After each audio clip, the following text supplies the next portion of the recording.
Go. Okay, so in a previous video we talked about doing, like a functional, like kind of here, and maybe T and V, but you can also apply this to functional activities. So a common one that can cause stress and pain to the shoulders, like hammering, or any kind of racket sport really, or anything that involves a faster and repetitive movement. So you want to understand how to really manage your weight, your weight of your body, and if you're practicing a repeated movement like this, to really leverage and use your body more.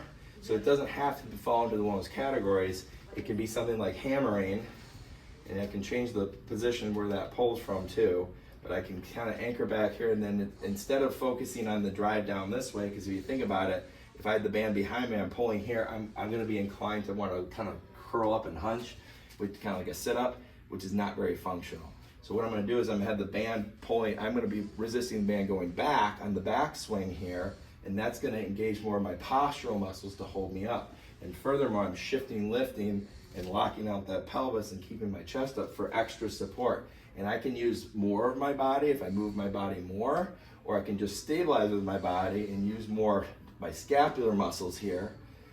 They're not totally in the shoulder or the arm.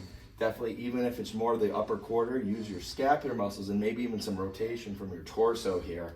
But I can do hammering, okay, and I can do even like lifting, reaching. But again, I'm biasing with this band in this way to simulate, like if I was bent over, lifting my arm up here against gravity, which is a great way to target those scapular muscles, but it's not very functional. We don't do a lot bent over like that. So I want to simulate gravity without have to use weights in a bent over position. So that's where the band comes in handy, that I can get a pull similar to gravity, but in a different orientation to target those scapular muscles with all these kinds of reaching, lifting, whatever you want to simulate that typically gives you problems. You can problem solve that and figure that out.